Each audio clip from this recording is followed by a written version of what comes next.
Nah, ini ya harus dipahami secara betul bahwasanya pria itu cenderung pengen ditaati, tapi wanita tidak ingin diperintah dengan seperti seorang penguasa merintah sama bawahannya.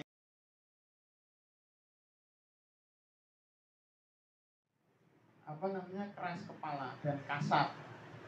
Nah, kalau ini mainnya tidak dikit-dikit main tangan ya. Nah, ini merusak dalam rumah tangga. Ya.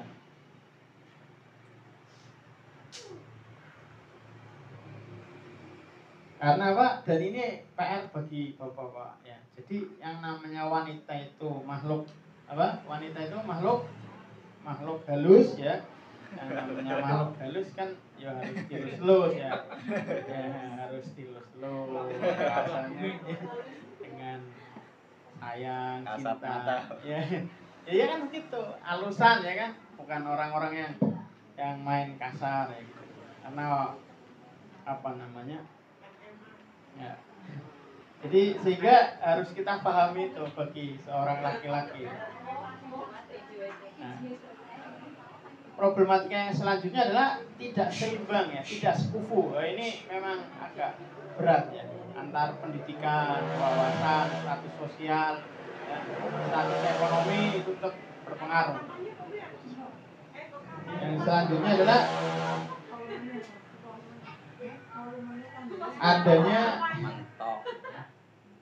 adanya apa namanya, wanita-wanita yang apa, yang hidupnya itu sudah terlalu enak ya dari didikannya ya. Nah, ini juga salah satu yang menyebabkan akhirnya mudah sekali terjadi perpisahan. Itu beberapa hal ya. Ya kalau rata-rata secara umum orang berpisah itu pembahasannya rata-rata terkait ekonomi. Itu terkait dengan apa namanya, beberapa hal terkait dengan penyebab perpisahan. Walaupun secara umum itu ngomongnya ya karena ekonomi. Kalau secara umum itu ngomongnya ya tidak cocok. Terus sekali dirahmati Allah Subhanahu wa taala, sebelum melanjutkan tema kita yang kemarin ya, ada beberapa karakter ya, pria yang kurang layak dijadikan suami. Ini sudah nikah semua ya. Ya nanti ada yang belum ya. Nanti kalau nikah ya berarti kan sudah tahu. Yang nikah ganti ya. Yang nikah ganti. Ya lowongan. Ya lanjut. Ya. Ada lowongan. Ada banyak ya lowongan. Rata-rata perempuan, yang laki-laki yang nggak ada itu. Ya. Ada beberapa karakter pria yang kurang layak untuk dijadikan suami. Ini penelitian saja. Tapi bisa jadi tidak pas di sini juga, karena ini penelitiannya di luar negeri. Ya kan belum tentu pas juga di sini, karena ini penelitian di luar. Penelitian di luar itu belum tentu sama ketika di sini. Amerika. Ya.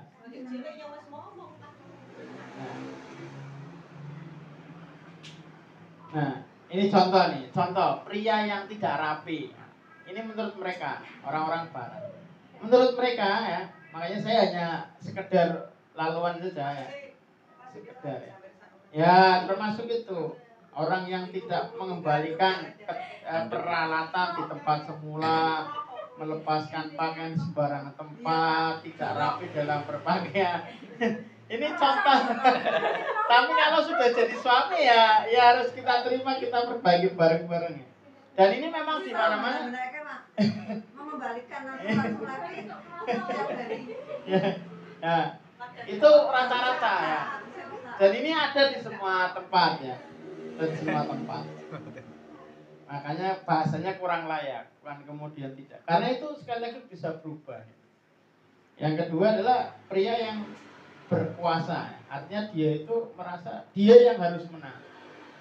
Nah, ini ya harus dipahami secara betul bahwasanya pria itu cenderung pengen ditaati, tapi wanita tidak ingin diperintah dengan seperti seorang penguasa merintah sama bawahannya. Ini juga harus dipahami, makanya dua-duanya harus paham. Ya, jangan pernah kemudian menangi dhewe kabeh tanpa membuka ruang diskusi.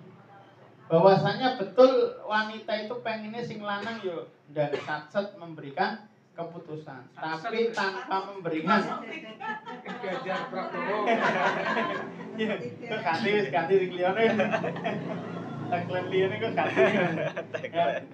Jadi walaupun begitu, tapi pada satu sisi tetap harus ada ruang diskusi. Bagaimana kemarin saya sampaikan kisahnya Nabi Ismail ya. Nabi Ismail itu walaupun sudah betul disampaikan ada ada perintah untuk disembelih, tapi masih ada ruang diskusi yang dibuka oleh bapaknya. Ya. Nah, terus yang ketiga adalah pria yang tidak mengenal kehidupannya kecuali bekerja. Ini sebenarnya sama, mau pria maupun wanita sama, akan berpengaruh sekali dalam keluarga. Ya betul, wanita kita itu membutuhkan pasangan yang kalau perempuan bekerja itu membantu suami itu betul. Kalau suami bekerja karena itu tugas pokok untuk kewamahnya dia itu betul. Tapi kalau semuanya untuk bekerja ya, workaholic misalkan, ya itu pasti akan menyiksa bagi pasangannya. Koyo-koyo kok ora ana wektu kanggo. Jadi kalau suami bekerja keras, kemudian istri menuntut haknya untuk yo kerja keras ento tapi yo orang kowe juga gitu kan. Itu istrinya sudah benar. Ya. Nah, istrinya sudah betul. Suaminya yang harus ditegur. Adapun misalkan momen-momen tertentu seperti itu bisa, tapi kalau kerja kok terus kita menang kurang, akhir-akhirnya akan jadi muncul hal-hal yang tidak diinginkan. Nah, jadi ini yang ketiga ya. Jadi tetap saja tidak selayaknya seorang suami itu hanya orientasinya kerja. Walaupun kau ngomong aku kan kerja kanggo anak bojo, ya betul, kan tugas dari sana. Cuma kalau kemudian orientasinya kerja sampai lupa anak istri, sampai lupa untuk tugas pokoknya mendidik keluarga, ya repot juga. Yang selanjutnya adalah pria pendiam. Pendiam ini dalam artian bukan karakteristik yang kemarin kita bahas ya. Memang bakat awalnya pria itu pendiam, tapi meneng kabeh ya. Kan marai emosi juga ya, bener deh. Ya kaku lah, kene sing natani kaku. Iso ngomong pun asli ya kan.